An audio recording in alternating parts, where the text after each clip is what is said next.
श्रीमद् वाल्मीकि रामायण। आज वाल्मीकि रामायण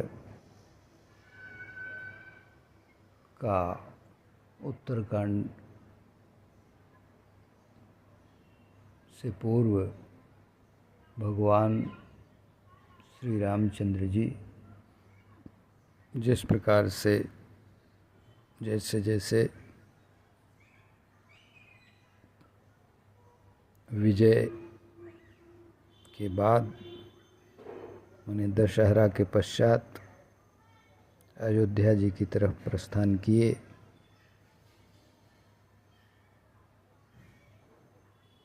और उनका जैसा जैसा शेड्यूल था उसका इसके पूर्व के वीडियो में थोड़ा निवेदन किया गया और मुख्य अंश सुनिए।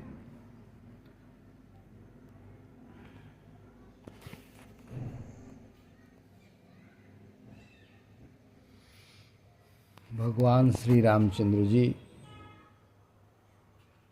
14 वर्ष पूर्ण होने पर पंचमी तिथि को भरद्वाज मुनि के आश्रम पर पहुँचे।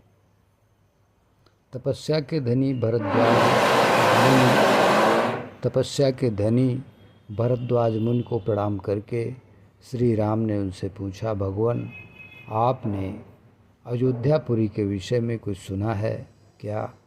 वहाँ कुशल मंगल तो है भला? वहाँ सुकाल तो है भला?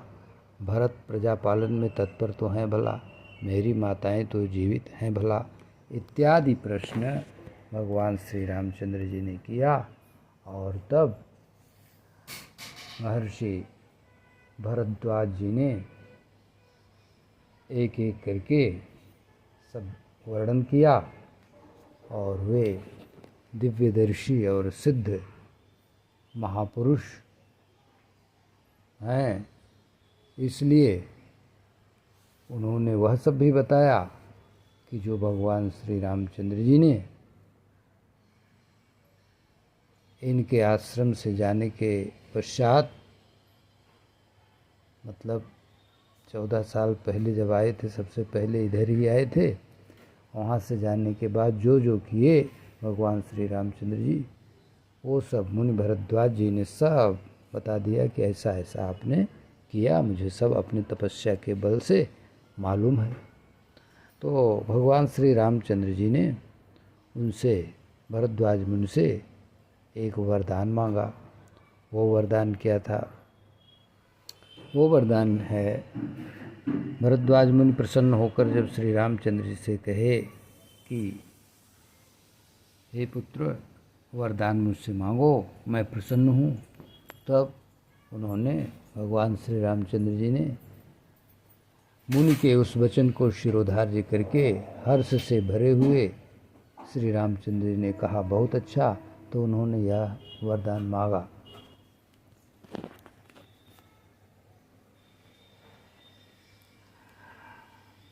अकाल फलितो वृक्षाः सर्वे चापि मधुस्रवाः फलान्यमृतगन्धीनि बहूनि विविधानि च भवन्तु मार्गे भगवन्नयोध्यां प्रतिगच्छतः तथेति च प्रतिज्ञाते वचनान् समनन्तरम् अभवन् चापपादस्तत्र स्वर्गपादाप सन्निभा।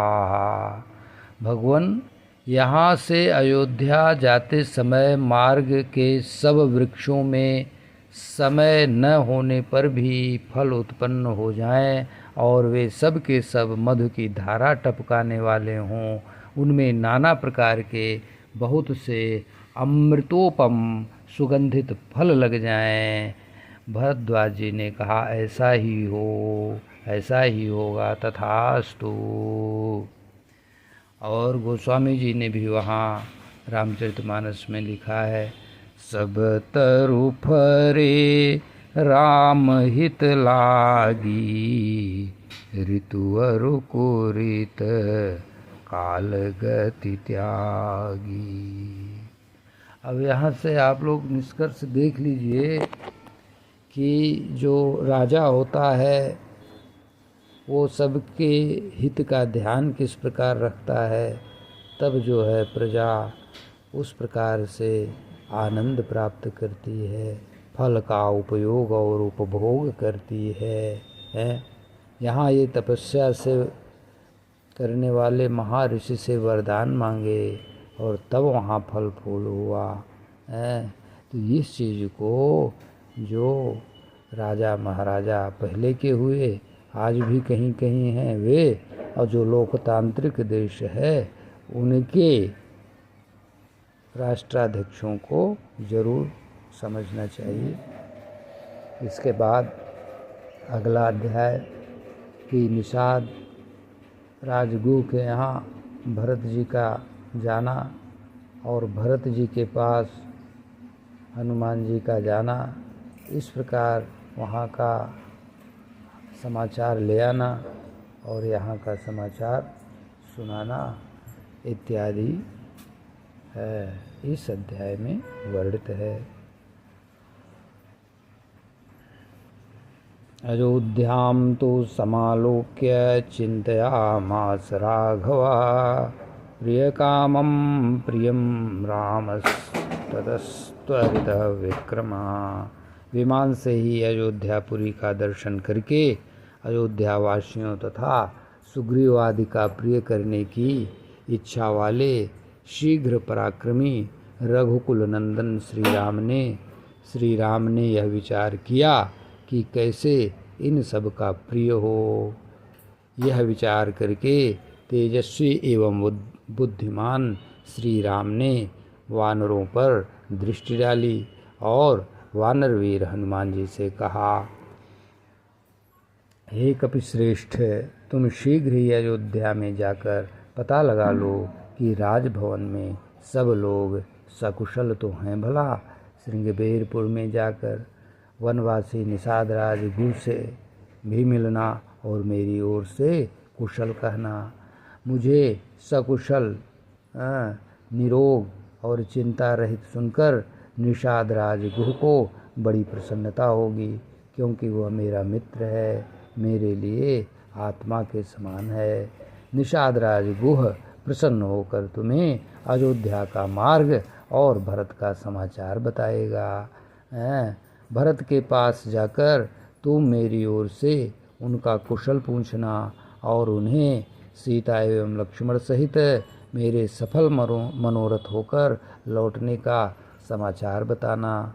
बलवान रावण के द्वारा सीता के हरे जाने का, सुग्रीव से बातचीत होने का, रणभूमि में बाली के वध का और सीता जी की खोज का, और तुमने जो महान जलराशि से भरे हुए अपार महासागर को लांघकर जिस प्रकार सीता का पता लगाया उसका, फिर समुद्र तट पर मेरे जाने का, सागर के दर्शन देने का, उस पर पुल बनाने का, रावण के वध का, इंद्र ब्रह्मा वरुण से मिलने एवं वरदान पाने और महादेव जी के प्रसाद से पिताजी के दर्शन होने का वृत्तांत सुनाना। अब मैं यहाँ संक्षिप्त निवेदन कर दे रहा हूँ कि बहुत शीघ्र हम ये आपको सुनाना चाहते हैं, लेकिन समय मिल जाएगा जब वाल्मीकि रामायण से उसके बाद आपको एक बहुत दिव्य प्रसंग सुनाएंगे कि किस प्रकार से महाकवि भक्त श्री गोस्वामी तुलसीदास जी ने लिखा हुआ है कि दशरथ जी पिताजी को श्री राम जी ने ज्ञान प्रदान किया। लोग तो यही जानते हैं कि कैसे ज्ञान नहीं प्राप्त हुआ और दशरथ जी बिना सफल मनोरथ हुए चले गए, परंतु वहाँ पे हम निवेदन करेंगे। फिलहाल यहाँ पे पहले सुना जाए। यह बात सुनकर, कौन बात सुनकर? जो भगवान श्री रामचंद्र जी ने कहा है हनुमान जी से कि हे हनुमान ऐसा ऐसा समाचार जाके बताना, और फिर भरत से यह भी निवेदन करना कि श्री राम शत्रुओं को जीतकर परम उत्तम यश पाकर सफल मनोरथ होकर राक्षस राज विभीषण, वानर राज सुग्रीव तथा अपने अन्य महाबली मित्रों के साथ आ रहे हैं, इस प्रकार से कहना। और यहाँ तक मैंने जिस स्थान पे हम हैं महर्षि जी के आश्रम पे, इस स्थान का नाम बता देना, यहाँ तक पहुँच गए हैं। और रिपुरण जीती, हनुमान जी ने जाके कहा था, गोस्वामी जी ने लिखा है, रिपुरण जीती सुजस सुर गावत, रिपुरण जीती सुजस सुर गावत, सीता सहित अनुज प्रभु आवत। ये तो ऐसा जाके कहे थे, और ऐसा ही हनुमान जी से श्री रामचंद्र जी कहे कि ऐसे जाके कहना।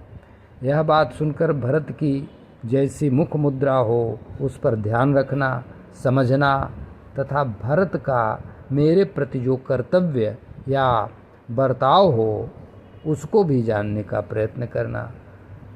यहाँ के बातों को सब हमारे बताने के बाद वहाँ के सारे वृत्तांत तथा भरत की चेष्टाएं तुम्हें यथार्थ रूप से जाननी चाहिए।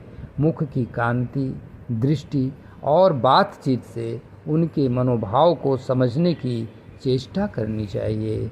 समस्त मनोवांछित भोगों से संपन्न तथा हाथी, घोड़े और रथों से भरपूर बाप दादों का राज्य सुलभ हो तो वह किसके मन को नहीं पलट सकता। अर्थात आज के युग में जो देखा जा रहा है वो ऐसा नहीं है कि उस युग में नहीं देखा जाता था, और उसके बाद के युग में भी देखा गया, मध्यकाल में भी देखा गया। और जो आज का इतिहास पढ़ाया जाता है उसमें तो एकदम प्रत्यक्ष देखा गया, और इतिहास में दर्ज है कि किस तरीके से अपने बाप दादा चाचा पित्ती को मार करके लोग राज्य ले लिए। और ये पुराणों इतिहासों में सब भरा हुआ पड़ा है। कहिन राजमद कीन कलंको, गोस्वामी जी ने भी लिखा है। और इस प्रकार कहा, और आगे कहते हैं श्री रामचंद्र जी हनुमान जी से कि यदि कैकेयी की संगति तथा चिरकाल तक राज्य भोग कर लेने की वजह से भरत जी चाहें और उनकी ऐसी इच्छा बन गई हो तो समस्त भूमंडल का राज्य भरत मेरे भाई ही करें, वही राजा बने। और तब मैं क्या करूँगा? हे वानरवीर, तुम भरत के विचार और निश्चय को जानकर जब तक हम लोग इस आश्रम से दूर न चले जाएं तभी तक शीघ्र लौट आओ। मतलब भगवान श्री रामचंद्र जी राज्य करने अयोध्या नहीं जाना चाहते हैं। ये कोई न सोचे कि राम राज्य करना चाहते हैं। और राम राज्य आज का जो कहा गया या कल का कहा गया राम राज्य ही पब्लिक का राज्य है, राम राज्य ही लोकतंत्र है। और राम राज्य ही लोकतंत्र की सबसे प्राचीनतम परिभाषा है। इसीलिए भारतवर्ष सबसे बड़ा विश्व का लोकतांत्रिक राज्य है और रहेगा, क्योंकि इसमें किसकी इच्छा है? इसमें परमात्मा की इच्छा है।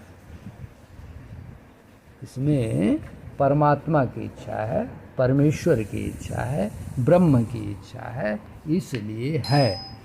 क्योंकि लोभ न राम राज के भूखे, धर्म धुरीन विषय रस रूखे, ये कहा गया है। और यहाँ पे देखिए कहाँ आगे जा रहा है। श्री रघुनाथ जी के इस प्रकार आदेश देने पर पवन पुत्र हनुमान जी मनुष्य रूप धारण करके तीव्र गति से अयोध्या की ओर चल दिए। इस प्रकार से हनुमान जी गरुड़ के वेग से, मरुत वेग से या तीव्र से तीव्र जो भी वेग हो सकता है उस वेग से चल पड़े और श्रृंगवेरपुर पहुंच गए। वहाँ जाकर के निषाद राजगुरु से श्री रामचंद्र जी का समाचार सुनाए कि पंचमी की रात बिताकर कल श्री रघुनाथ जी आपको दर्शन देंगे, मतलब आप के घर आएंगे। अब ये कोई न समझे कि जिस दिन वो चले पुष्पक से उड़े तो उसी दिन पुष्पक अयोध्या पहुंच गया। अयोध्या तो उसी समय पहुंच सकता था, लेकिन सबको भगवान श्री रामचंद्र जी वचन दिए थे, आश्वासन दिए थे, क्योंकि लोग इतना प्रेम करते थे।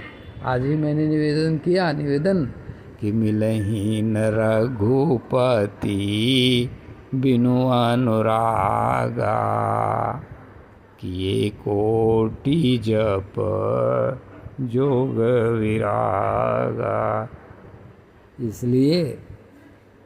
इसीलिए तो सकल मुनि के आश्रम ने जाई जाई सुख दीन, और यहाँ पे निषाद राजगुरु से मिलने की बात भगवान ने अपने शेड्यूल में बना रखा है कि कल उनसे मिलेंगे। हनुमान जी आज उनको बता रहे हैं। इसके बाद हनुमान जी परशुराम तीर्थ, बालकुनी नदी, वरूथी नदी, गोमती नदी और बहुत से शालवन के दर्शन करते हुए अयोध्या की तरफ प्रस्थान कर रहे हैं, चल रहे हैं, देख रहे हैं। और हनुमान जी तीव्र गति से दूर तक का रास्ता लांघ गए और नंदग्राम के समीपवर्ती खिले हुए वृक्षों के पास जा पहुँचे। आज वो गांव जो नंदग्राम है, जो अयोध्या जिले के थोड़ा सा दक्षिण, करीब इस समय 8-9 किलोमीटर दक्षिण है, उसकी इतनी सुंदर दशा तो नहीं है, क्योंकि जहाँ भरत जैसे राजा वर्तमान में जिसका देख रेख कर रहे हों, वहाँ पे कैसा रहेगा और उसके बाद कैसा रह सकता है, ये तो अभी जो जाके देखेंगे वो जानेंगे। और उस समय कैसा था ये, और बीच में कैसा था वो, ये तो जो लोग सतत देखते रहते हैं, प्रतिदिन देखते रहते हैं, वो उसको जान सकते हैं। और हनुमान जी तो रोज़ देखते हैं, तो उनको तो सब मालूम है, अभी से तब से लेकर अभी तक। फिलहाल वो नंदग्राम के समीपवर्ती खिले हुए वृक्षों के पास जा पहुँचे। वे वृक्ष देवराज इंद्र के नंदनवन और कुबेर के चैत्ररथ वन के वृक्षों के समान सुशोभित होते थे। उनके आसपास बहुत सी स्त्रियां अपने उन पुत्रों और पौत्रों के साथ, जो वस्त्राभूषणों से भली भांति अलंकृत थीं, वे विचरती और पुष्पों का चयन करती थी, माने फूल तोड़ रही थी। अयोध्या से कोष की दूरी पर उन्होंने आश्रमवासी भरत को देखा, जो चीर वस्त्र, काला मृग चर्म धारण किए दुखी एवं दुर्बल दिखाई देते थे। उनके सिर पर जटा बढ़ी हुई थी, शरीर पर मैल जम गई थी। भाई के वनवास के दुख ने उन्हें बहुत ही कृश कर दिया था। फल मूल ही उनका भोजन था। वे इंद्रियों का दमन करके तपस्या में लगे हुए थे और धर्म का आचरण करते थे। सिर पर जटा का भार बहुत ही ऊंचा दिखाई देता था। बलकल, वलकल और मृगचर्म से उनका शरीर ढका था। वे बड़े नियम से रहते। उनका अंतःकरण शुद्ध था और वे ब्रह्मर्षि के समान तेजस्वी जान पड़ते थे। रघुनाथ जी की दोनों पादुकाओं को आगे रखकर वे पृथ्वी का शासन करते थे। आज भी मैं तो भी वर्तमान में सुनता हूँ कि वर्तमान में जो वहाँ इसका सौभाग्य प्राप्त किए हैं वो हमेशा कहते हैं कि मैं कोई शासक नहीं हूँ, मैं तो उन भगवान श्री रामचंद्र जी का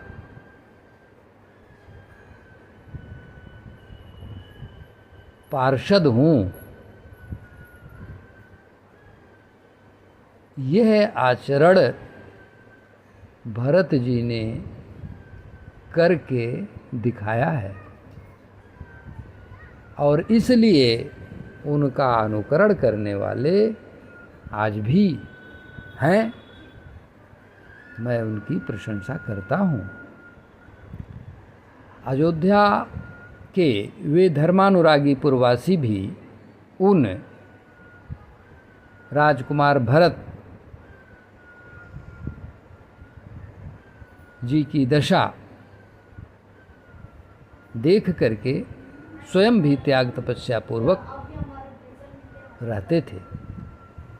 मनुष्य देह धारण करके आए दूसरे धर्म की भांति उन धर्मज्ञ भरत जी के पास पहुंचकर पवन कुमार हनुमान जी हाथ जोड़कर बोले, वसंतम दंडकारण्ये यम तम क्षीरजटाधरम अनुशोचसी काकुतस्थं स त्वां कौशलम् अब्रवीत प्रियमाख्यामि ते देवा शोकं त्यज सुदारुणम् अस्मिन् मुहूर्ते भ्राता त्वं रामेण सह संगतः। अगर इसका संक्षिप्त अनुवाद कर दिया जाए तो ये होगा, जासु बिरह सो चहुदिन राती रटत रटहु निरंतर गुणगन पाती। हाँ, वो भगवान श्री रामचंद्र जी आपके लिए अपना कुशल समाचार कहलाए हैं और निहत्य रावणं रामा प्रतिलभ्य च मैथिलीं उपयाति समृद्धार्था स मित्रैर्महाबलैः लक्ष्मणस्य महातेजा वैदेही च यशस्विनी सीता समग्रा रामेण महेन्द्रेण शची यथा एवमुक्तानुमता भरत कैकेयी सुत पपात सहसा दृष्टो हर्षान् मोहमुपागतम्।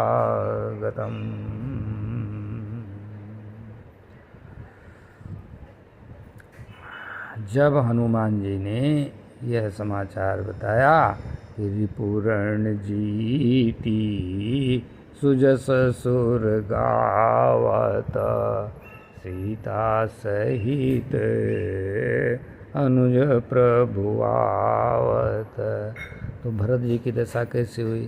सुनत वचन विसरे सब दुखा त्रिषावंत जिमी पाई पियूखा। हर को तुम तात कहाँ ते आए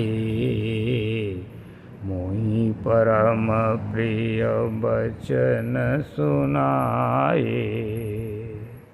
इस प्रकार से गोस्वामी जी ने उनको कहा, यह जो है इस प्रकार से कहा और प्रसन्न हुए। और जो वहाँ गोस्वामी जी संक्षिप्त वर्णन करने के कारण नहीं कह पाए, वो यहाँ पे वर्णित और भी है कि बोले, भरत जी भैया, तुम कोई देवता हो या मनुष्य हो जो मुझ पर कृपा करके यहाँ पधारे हो। इस प्रकार से संस्कृत का श्लोक देख लीजिए। देवो वा मनुष्यो वा त्वमनुक्रोशादिगतः प्रियाख्यानस्य ते सौम्य ददामि भूरतः प्रियम।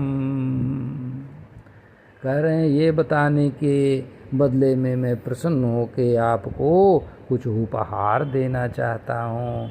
तो क्या उपहार देने का संकल्प कर लिए ब्राह्मण देव रूप हनुमान जी को। गवां शतसहस्रं च ग्रामाणां च शतं परं सकुण्डलाः शुभाचारा भार्या कन्यास्तु षोडश हेमवर्णा सुनासोरुह शशि सौम्याननाः स्त्रियः सर्वाभरण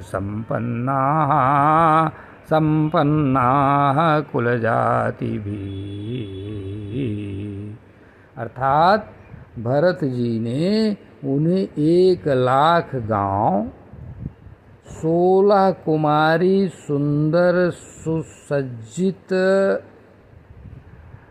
अलंकारों से सुसज्जित कुलीन सुंदर मनोहर कन्याएं यह देने का वचन दिया। कहे कि ये मैं यह सुनाने के बदले में प्रसन्न होकर आपको देता हूँ।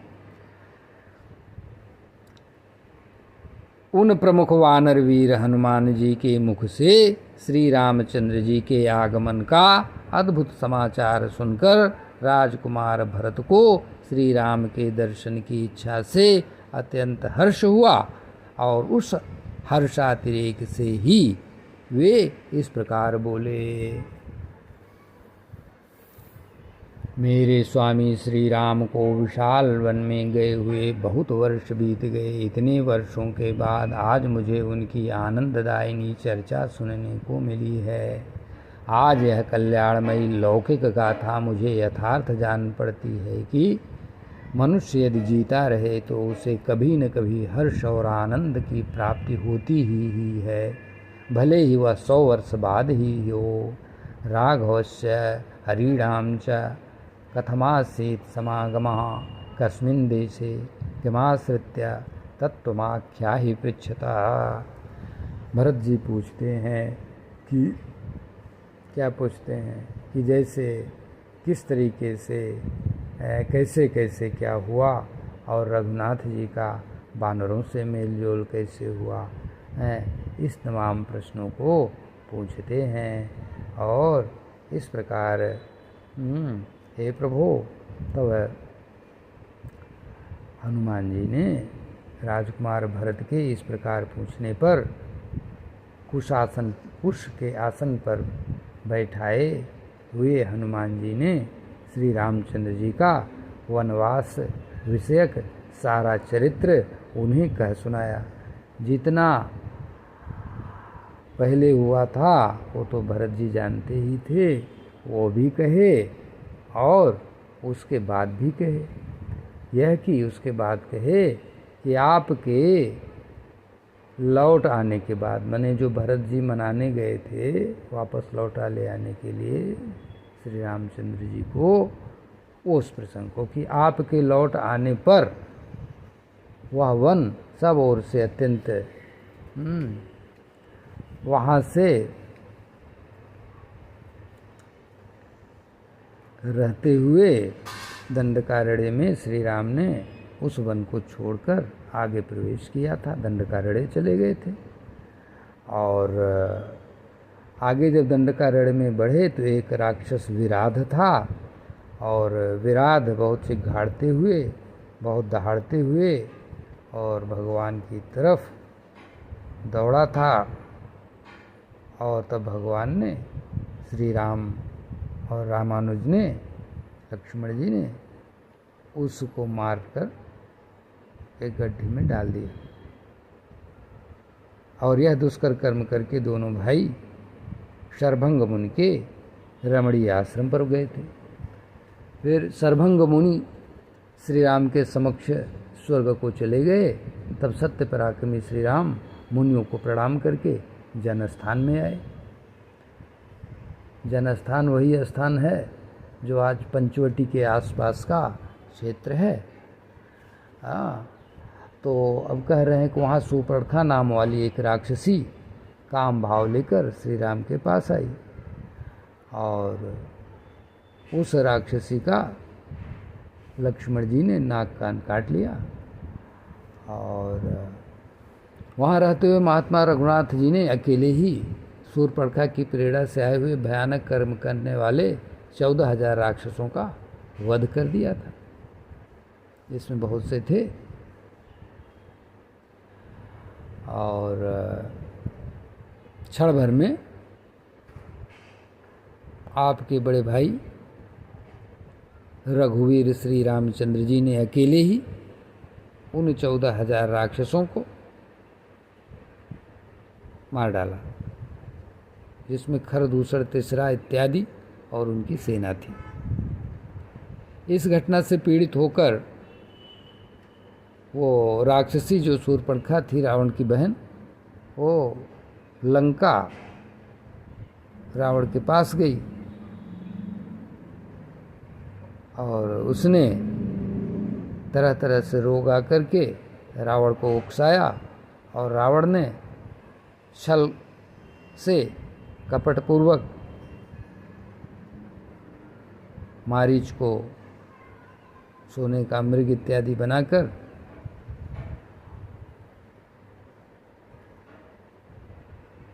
मोहित किया। और जब श्री रामचंद्र जी उस मृग को पकड़ने सीता जी के कहने से चले गए, और पकड़ क्या लिए, वो तो माया मृग था, उसको मार दिए। लेकिन उस माया मृग ने छल से कुछ ऐसा कपट किया कि श्री लक्ष्मण जी को भी सीता जी के आदेश से वहाँ जाना पड़ा, और इधर सीता जी कुटी में अकेली रह पड़ गई। और तब राक्षस राज रावण बड़ी शीघ्रता के साथ वहाँ पहुँचा और साधु का वेश बनाया, सीता जी से भिक्षा मांगा और साधु का सत्कार करने और साधु पर आस्था रखने के कारण सीता जी उसे भिक्षा देने के लिए निकली, और रावण उनको बलपूर्वक पुष्पक विमान पर आरूढ़ करके अपने राज्य लंका में ले गया और अशोक वाटिका में उन्हें रखा। अशोक वाटिका में वो रहती थी। उधर श्री रामचंद्र जी मृग को मार कर लौटे तो लक्ष्मण जी को बीच में देखे, कहे भाई आप अकेले सीता को छोड़कर जानकी को इधर आ गए, बड़ा मुश्किल लग रहा है। और फिलहाल जब वहाँ पहुँचे आश्रम में, सीता जी को न देखकर उनकी खोज में लग गए, और खोजते खोजते विशाल वन में कबंध नामक राक्षस के पास जा पहुँचे। सत्य पराक्रमी राम ने कबंध का उद्धार किया। उसी के कहने से ऋषिमुख पर्वत पर सुग्रीव से मिले और सुग्रीव का बड़ा भाई बाली था। ये सारी कथा सुग्रीव ने श्री रामचंद्र जी को सुनाया और मैं खुद उसमें दोनों को मित्र बनाने का अग्निदेव जी के साथ मैं भी साक्षी रहा हूँ, मैं भी साक्षी था, मैं भी देख रहा था, बैठा था वहाँ। और तब सुग्रीव ने 10 करोड़ माने अनगिनत समझिए वानरों को सीता का पता लगाने के लिए भेजा। मैं भी गया था, एक टुकड़ी हमारी भी थी जिसमें राजकुमार अंगद और मैं ऋक्षराज इत्यादि लोग गए थे। तो हम लोग खोजते खोजते पहुँचे विंध्य पर्वत। फिर वहाँ से और आगे बढ़ते बढ़ते खोजते खोजते हम लोग महेंद्र पर्वत की तराई पर जटायु के भाई, बड़े भाई संपाति से मिले। संपाति ने वहाँ बताया कि अशोक वाटिका के भीतर सीता अकेली बैठी हुई हैं और मैं देखता हूँ, क्योंकि गिद्ध की दृष्टि है मेरी। वास्तव में गिद्ध बहुत दूर तक देखते हैं, बहुत दूर तक। अब तो गिद्ध कहीं गिद्ध दिखाई नहीं पड़ते, लेकिन पहले मैं देखता था कि कोई जीव जंतु कहीं मरा पड़ा सड़ रहा है तो आज की तरह से प्रदूषित नहीं होती थी वायु, और सैकड़ों की संख्या में गिद्ध सनासन सनासन पहुँचते थे। मतलब गिद्ध 100 किलोमीटर तक देख ले, ये कोई आश्चर्य की बात नहीं है, उससे भी ज़्यादा वो देखते हैं ऐसा करके। तो वो कह रहे हैं, उनके कहने पर मैं, संपाति कहने पर मैं लंका गया और श्री रामचंद्र जी ने अपनी नामांकित अंगूठी मुझे दिया था पहचान के लिए। मैंने वो जानकी जी को दिया और पहचान के लिए चूड़ामणि ले आकर श्री राम को दिया। और इस प्रकार जब श्री राम जान गए कि मैथिली लंका में है और रावण उनको हरण करके ले गया है, तब हम लोग भगवान श्री रामचंद्र जी और वानरी सेना के साथ हम लोग रावण के ऊपर आक्रमण करे। रावण, कुंभकर्ण, मेघनाद इत्यादि का वध भगवान श्री राम के द्वारा किया गया और विभीषण रावण के भाई जो श्री राम के शरणागत और मित्र हो गए हैं, उनके साथ भगवान श्री रामचंद्र जी, सीता जी, लक्ष्मण जी और हम सब लोग प्रमुख लोग वहाँ से चलकर सकुशल वापस आ गए हैं। और अभी इस समय आपके बड़े भाई धर्मात्मा श्री राम गंगा तट पर आकर प्रयागराज में भरद्वाज मुनि के समीप में ठहरे हुए हैं। कल पुष्य नक्षत्र के योग में आप बिना किसी विघ्न बाधा के श्री राम का दर्शन करेंगे। इस प्रकार हनुमान जी के मधुर वाक्यों द्वारा सारी बातें सुनकर भरत जी बड़े प्रसन्न हुए तथा हाथ जोड़कर मन को हर्ष प्रदान करने वाली वाणी में बोले, आज चिरकाल के बाद मेरा मनोरथ पूर्ण सफल हुआ। इस प्रकार अभी इतना संक्षिप्त में निवेदन कर दिए और आगे क्रमशः कहेंगे। श्री राम जय जय राम। श्री राम जय राम जय।